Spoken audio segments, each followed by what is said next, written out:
आप देख रहे हैं सी न्यूज भारत में, आपके साथ आकांक्षा यादव। वक्त हो चुका है न्यूज बुलेटिन का और न्यूज बुलेटिन में हम जानेंगे अलीगढ़ से जुड़ी बड़ी खबरों को।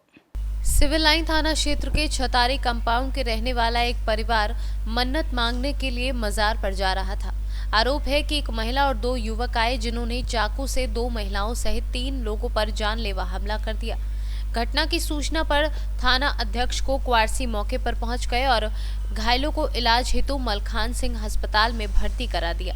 बताया जा रहा है कि युवक के भाई को एक महिला ने फर्जी तरीके से अपने चंगुल में फंसा लिया है और महिला जबरन घर में रहना चाहती है। वहीं पीड़ित परिवार की तहरीर थाना अध्यक्ष द्वारा ले ली गई है और आरोपियों के खिलाफ मुकदमा दर्ज कर लिया गया है और पुलिस आरोपियों की तलाश में जुट गई है। मैं आपका मेरा है ना, क्या हुआ है? वही है, वो दूसरी कर लिए तो वो कुछ ऐसी आए दिन हर में केस कराती रहती है। किसने कर लिए? मेरा और उसके अपनी दो नाजमा केस कराती रहती है, उल्टे सीधे हर वक्त कुछ ना कुछ तो आपके कहाँ पर लगी? मेरे को सब पर लगे। नहीं, मारा क्या चीज है ये? छुरी सी थी यहाँ, कुछ हाथ में इसको छीन रहे थे एकदम जान को। सो बिट्टू भाई भी आ गए थे तो उन्हें उनकी मार दिया। फिर तो उनके क्या लगा है? उनके भी वही था, हाथ में कुछ छुरी सी लग रही थी उसके। आप कहाँ पर थी? दरगाह गई थी? दरगाह पहुंचे नहीं थे हम लोग अभी। अच्छा, मोहम्मद नसीम नाम। क्या हुआ ये आपके? यहाँ से हम दरगाह गए थे, छोटे भाई की दोनों वाइफ है, चादर बोल रखी थी। भाई की बीवी ने कहा मेरा हस्बैंड आ जाएगा तो हम चादर चढ़ा देंगे। तो वो आ गया, हम तो आज चादर चढ़ाने आ रहे, तो मैंने कहा औरतें जाएंगी, मैंने कहा मैं भी चल रहा हूँ, चलो मैं भी चढ़ा दूंगा। तो वहाँ हमने जाके देखा, मैंने कहा दरगाह हो सकता है बंद हो गई थी क्या? मैंने कहा था तुम चलो लौट के। हम गली में निकले, फौरन 10 से 2 गाड़ियों पे लोग आए थे और गाड़ी पे नंबर नहीं थे। एक स्कूटर पे, एक मोटरसाइकिल पे। उन्होंने आती बच्चे को छीनने की कोशिश करी, उसकी बीवी के सिर पे चाकू मारा है और मैंने बचाने की कोशिश करी तो मेरे मारा, और छोटे वाले भाई की भाई पे दूसरे नंबर की उसके मारा है। कौन लोग थे, कुछ जानकारी? कुछ पता की है, नाजमा नाम है उसका और एक का नाम उसका हिरा वो है। उसके साथ 2 लड़के थे, हेल्प का अंगूठा बांध रखा था उन्होंने। तो उनसे कोई आपकी दुश्मनी वगैरह चल रही है, क्या है? ये दुश्मनी नहीं चल रही, उसने जो है हमें ब्लैकमेल कर रही है 1 साल से। किस बात को लेकर? छोटे वाले भाई ने शादी कर रखी है दूसरी उससे और हमसे 5 लाख मांग रही है। कभी मुकदमे हमारे खिलाफ फर्जी लिखवा रही है, फर्जी कोर्ट में डाल रखे मुकदमे चला रही है, फर्जी हमें फंसा रही है। हमारे ऊपर कभी बलात्कार का केस लगाती है, कभी अपहरण का केस लगाती है। आपके क्या मारा है ये? मेरे चाकू मारा है उसने। और उन दोनों महिलाओं को क्या लगा?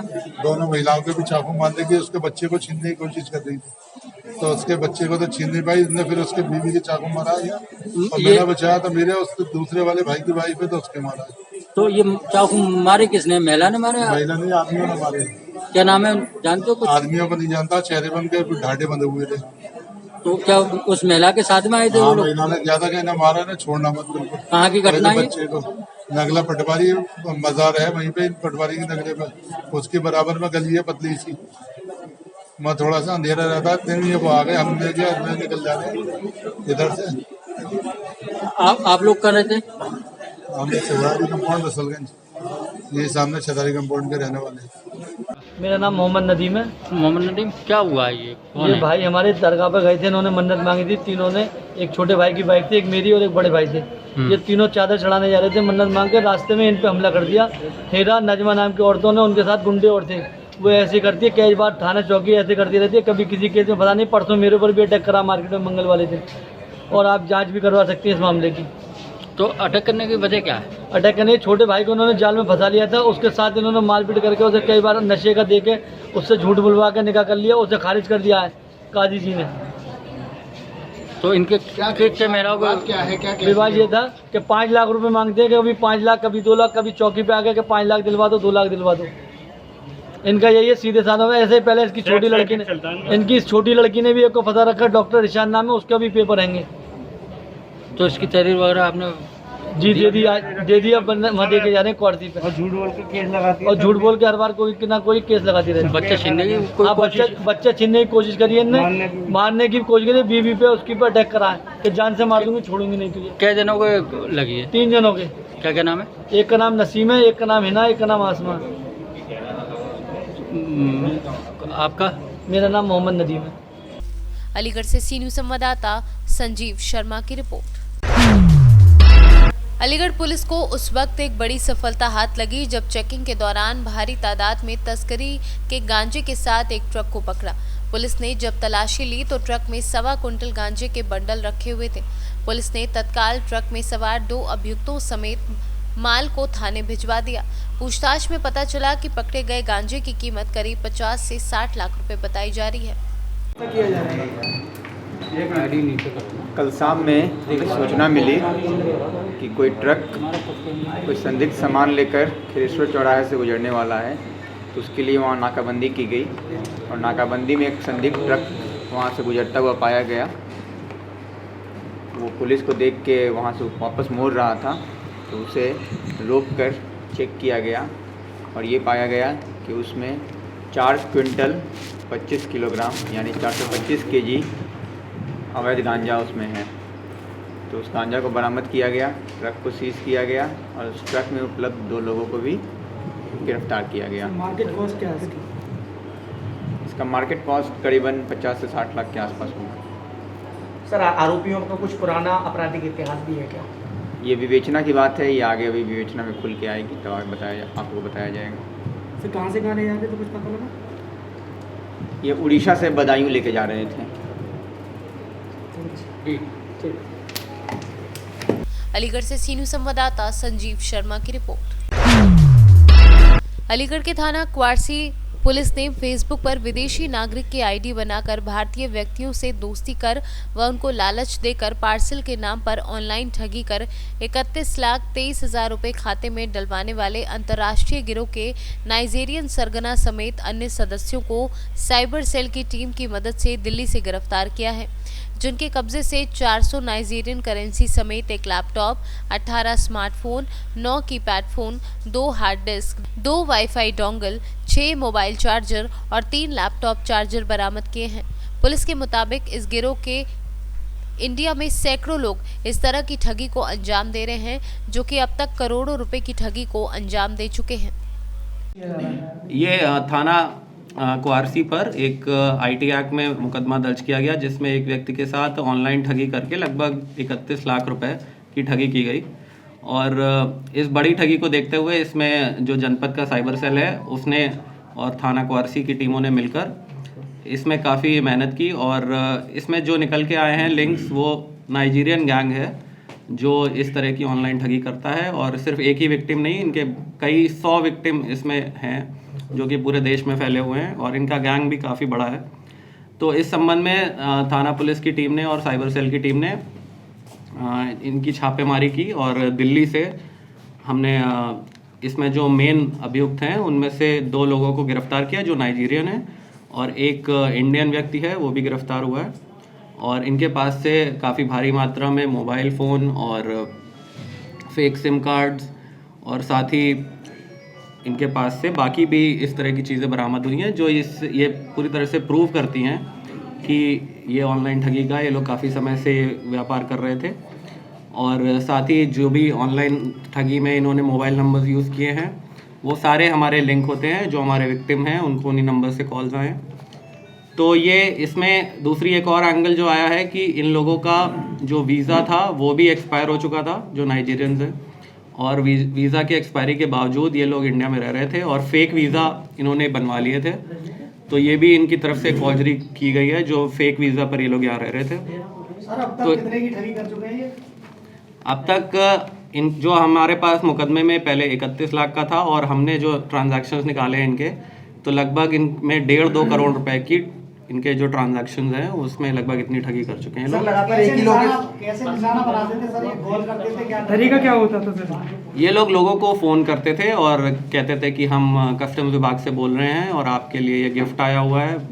विदेशी लोकेशन से कहते थे गिफ्ट आया है, दुबई से या यूके से, और लोगों को इस तरह से बेवकूफ़ बनाते थे और कहते थे आप इस बैंक अकाउंट में कुछ पैसे डाल दीजिए तो आपका गिफ्ट आपको मिल जाएगा। सर एक ही लोकेशन से ये लोग ऐसी धोखाधड़ी करते थे या फिर लगातार बड़ी घटनाओं को अंजाम देने के बाद जगह भी चेंज किया करते थे? देखिए, ये लोग सभी कुछ जो करते थे वो ऑनलाइन माध्यम से करते थे, तो इनकी लोकेशन मोस्टली दिल्ली में ही थी, लेकिन इनके जो विक्टिम्स हैं ये पूरे देश में फैले हुए हैं, हर जगह इनके विक्टिम हैं। अलीगढ़ से सी न्यूज़ संवाददाता संजीव शर्मा की रिपोर्ट। अलीगढ़ मुख्य चिकित्सा अधिकारी डॉक्टर भानु प्रताप सिंह कल्याणी ने बताया कि अभी कोरोना संक्रमण खत्म नहीं हुआ है, अब भी कोरोना संक्रमण है, इसलिए शासन और प्रशासन के निर्देशों का पालन करना होगा। बिना मास्क घर से बाहर न निकलें और बार बार साबुन से हाथ धोएं। इन पालनों को हमेशा करना होगा। वहीं मौसम चेंज होते ही डेंगू मच्छर पनपने लग गए हैं और डेंगू के मरीज भी अस्पतालों में आने लगे हैं और डेंगू की रिपोर्ट भी पॉजिटिव आने लगी है। इसलिए सभी को जागरूक रहना होगा और अपने घर की रसोई से ही डेंगू मच्छर मारने के लिए गंदे तेल को अपने घर की नालियों में रात्रि में डालना होगा, जिससे डेंगू मच्छर हो या किसी भी तरह का मच्छर सभी इस तेल से मर जाएंगे। कोरोना वायरस जैसी महामारी से निजात के बाद अब जो है वो डेंगू जो चल रहा है, मौसम बदलते जैसे डेंगू की प्रकोप बढ़ रहा है, तो किस तरीके की तैयारी की गई है और क्या? पहली बात तो कोरोना के केस ज़रूर कम हो गए हैं, लेकिन अभी ऐसा नहीं है कि कोरोना चला गया है। यूरोपीय कंट्रीज़ में सेकेंड वेव देखी जा रही है और यहाँ पे भी सेकेंड वेव की आशंका बराबर बनी हुई है। उसको देखते हुए हमारी तैयारियाँ मैन पावर के हिसाब से, लॉजिस्टिक के हिसाब से वो जारी हैं, क्योंकि पिछले अनुभव बताते हैं कि जो इस तरह के महामारियाँ होती हैं उसमें जो सेकेंड वेव आती है वो पहली वेव से ज़्यादा खतरनाक और ज़्यादा लंबे समय तक चलने वाली होती है। तो इस आशंका को ध्यान में रखते हुए हमारी तैयारियाँ कोरोना से लड़ने की भी चल रही हैं। ये कहना सही है कि कोरोना के केसेस कम हुए हैं, लेकिन साथ में डेंगू के केसेस बढ़ गए हैं। डेंगू वायरस से होने वाली बीमारी है, लेकिन इसकी वजह जो है, इसका जो वाहक है वो मच्छर होता है और ये मच्छर साफ पानी में पनपता है और दिन में काटता है। लोग बाग जो मच्छर से बचाव की तरीके अपनाते हैं वो ज़्यादातर रात में अपनाते हैं और दिन में जो है वो ऑल आउट इस्तेमाल करना या पूरे बाजू के कपड़े नहीं पहनना, इस तरह की चीज़ों की वजह से मच्छर को मौका मिलता है खुले स्थान पे काटने का, और जिसकी वजह से डेंगू फैलने का खतरा बना रहता है। तो इसकी तैयारियों की जहाँ तक बात है, फॉगिंग हो रही है, सर्वे किए जा रहे हैं, जो भी केस निकलते हैं उसको फॉलो किया जाता है। उस केस के घर के आसपास के 40-50 घरों में फॉगिंग करते हैं और सोर्स ऑफ आपका जो होता है ये मच्छर पनपने के जो भी स्थान हैं उनको डिटेक्ट किया जाता है और वहाँ पे पानी बदलवाया जाता है। ख़ासतौर से जो पुराने टायर हैं, गमले हैं या छोटी छोटी चीज़ें ऐसी जिनमें पानी रह सकता है। कूलर चूँकि अब इस्तेमाल नहीं हो रहे हैं, कूलर हटा दिए गए हैं, तो अगर उनमें पानी है तो उन्हें मच्छर पनपेगा, तो या तो उनसे पानी बदलवाया जाता है। अगर ऐसी कोई जगह है जहाँ पे पानी बदलवा नहीं जा सकता, वहाँ पे मिट्टी का तेल या कोई ऐसी चीज़ छिड़कने की सलाह दी जाती है, या टेमीफॉस जो हम लोगों के पास अवेलेबल होती है वो छिड़कते हैं, जिसकी वजह से मच्छर जो है वहाँ पे न पनपे। और फिलहाल फॉगिंग करा रहे हैं। जो पेशेंट हो जाते हैं, जो बीमार हो गया है, उनको मलखान सिंह अस्पताल में भी हमारे डेंगू वार्ड बना हुआ है, मेडिकल कॉलेज में भी डेंगू वार्ड बना हुआ है, वहाँ पे उनका ट्रीटमेंट भी हो रहा है। और लोग बाग अगर बीमार हो रहे हैं तो ठीक भी अच्छी खासी संख्या में हो रहे हैं। और अभी तक डेंगू से आधिकारिक रूप से किसी डेथ की कोई सूचना अभी तक नहीं है। जिस तरीके से पहले जिला अस्पताल और दीनदयाल अस्पताल में दोनों में वार्ड बनते थे, दीनदयाल हॉस्पिटल अभी कोविड-19 में बना हुआ है, तो उसके लिए जिस तरह कोई मरीज ज़्यादा बढ़ते हैं, मलखान सिंह में भी कुछ है। ऐसी स्थिति में चूँकि अभी हम लोगों ने कोविड अस्पताल के चलते केस कम हो गए हैं, तो सिर्फ एक ही कोविड अस्पताल हमारा अब चल रहा है, दीनदयाल। इसके अलावा जितने भी हमारे कोविड अस्पताल थे उनको हमने नॉन कोविड में कन्वर्ट कर दिया है और वहाँ पे नॉन कोविड सर्विसेज जो है शुरू हो गई हैं। ऐसी परिस्थिति अगर होती हैं तो दीनदयाल में के अलावा हमारे पास अतरौली में 135 बेड हमारे पास अवेलेबल हैं और CSC PSC पे भी बेड्स अवेलेबल हैं। ऐसी अगर स्थिति आती है तो हम वहाँ पे मरीज़ भर्ती करके उनका इलाज वहाँ पे करा सकते हैं। गांव देहात को लेकर किस तरीके से? गांव देहात में भी चूँकि मच्छर तो वहाँ पे भी पनप रहे हैं, तो उसके लिए जो हमारा मलेरिया डिपार्टमेंट के लोग हैं, ये हमारे PSC CSC पे जो हमारे इंचार्जेज हैं वो बराबर नज़र रखे हुए हैं। और हमारे पास पारेथ्रिन भी आ गया है जो मिट्टी का तेल मिला के जिसमें हम छिड़काव करवाते हैं। वो भी हमारी मशीनें, कुछ मशीनें नई आई हैं, कुछ मशीनें हमने रिपेयर करा ली हैं और हमारा जो ये मच्छर रोधी कार्य है वो पूरी प्रगति पे है। अलीगढ़ से सी न्यूज़ संवाददाता संजीव शर्मा की रिपोर्ट। अलीगढ़ जनपद में जिलाधिकारी चंद्रभूषण सिंह के निर्देशन पर पराली को जलाने वाले किसानों के खिलाफ एफआईआर और जुर्माना भी वसूला गया।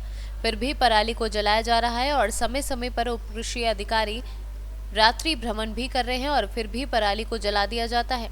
इसी को मद्देनजर रखते हुए उपकृषि अधिकारी अनिल कुमार सिंह ने बताया कि एक केमिकल आया है जो कि 200 लीटर पानी में घोला जाएगा और 1 एकड़ जमीन की पराली पर छिड़काव कर दिया जाएगा तो उस पराली का खाद बन जाएगा जिससे खेत को भी काफी लाभ होगा। डिकम्पोजर है जो 1 एकड़ के लिए पराली के लिए खाद बनाने के इस्तेमाल में आता है। इसको 200 लीटर पानी में डालते हैं और 2 किलो गुड़ और इसको एंटी क्लॉकवाइज इसको घुमाते हैं 6-7 दिन तक और इसके बाद इसका स्प्रे कर देते हैं जो पराली टुकड़ों में पड़ी हुई है। तो ये धीरे धीरे खाद के रूप में कन्वर्ट हो जाती है और हमारे खेत की उत्पादकता भी बढ़ती है और कार्बनिक पदार्थों की मात्रा भी। किसानों को ये कैसे मिलेगा, कहाँ से? किसानों को ये राजकीय कृषि बीज भंडार से मिलेगा। किसान आएंगे, अपना पंजीकरण नंबर, मोबाइल नंबर और अपना आधार कार्ड वगैरह जमा करके सीड स्टोर से आप निःशुल्क ले सकते हैं। 1 एकड़ के लिए 1 डिब्बे। यहाँ के लिए सप्लाई कहाँ से मिलेगी? यहाँ के लिए सप्लाई हमारे जो राजकीय बीज भंडार है वहाँ पर मिलेगी। हमारे पास शासन से 20 पेटी आ चुका है जो किसानों को, तो जिन किसानों ने पराली धान उगाया है उनके लिए ये निःशुल्क दिया जाएगा। पराली को लेकर अभी तक कितनी कार्रवाई हुई है और क्या कर सकते? पराली को लेकर अब तक हमारे जनपद में 27 एफआईआर दर्ज की गई है जो 48 किसानों के ऊपर है और भी कार्रवाई चल रही है और ये शाम तक और रिपोर्ट मिल जाएगी और इन किसानों पे 1,12,500 करीब जुर्माना भी लगाया गया है जिसमें 62,500 के करीब वसूल भी कर लिया गया है और किसानों को प्रत्येक दिन जागरूक भी किया जा रहा है, कहा भी जा रहा है अपनी पराली को ना जलाएं जिससे कि और ये डिकम्पोजर का इस्तेमाल करें और अपने खाद के रूप में अपने ज़मीन की उत्पादकता को बढ़ाएं और उसके कार्बनिक पदार्थों की बढ़ोतरी होगी। कार्रवाई के बाद भी अभी भी पराली जलाते हुए देखी जाती है क्या? जी हाँ, कार्रवाई के बाद भी पराली जलाती हुई, क्योंकि पराली के जनपद में जो 48 अब तक सर्वे किया है 48 केस में 27 केस पराली के आए हैं। बाकी अन्य घासफूस या अवशेष जो थोड़ा बहुत बच जाता उसके आए हैं जिसमें 21 केस आदर्श के हैं। तो इसमें पराली तो कम हुई है लेकिन अब भी किसान को इसमें आगे रबी की फसल बुवाई के लिए तैयारी की आवश्यकता होती है तो उनसे मना कर रहे हैं। इनको एक साइड में कर दिया जाए और अपने खेत की बुवाई करें, एक थोड़ी जगह में पराली को डाल दें और उसी में डिकम्पोजर का इस्तेमाल करके वो खाद के रूप में इस्तेमाल कर सकते हैं। क्या नाम है आपका और किसका? मेरा अनिल कुमार, उप कृषि निदेशक अलीगढ़। अलीगढ़ से सी न्यूज़ संवाददाता संजीव शर्मा की रिपोर्ट। फिलहाल इस खबर में बस इतना ही। देश और दुनिया की तमाम खबरों के लिए जुड़े रहे सी न्यूज़ भारत के साथ। हर खबर आपके साथ, आपके हाथ।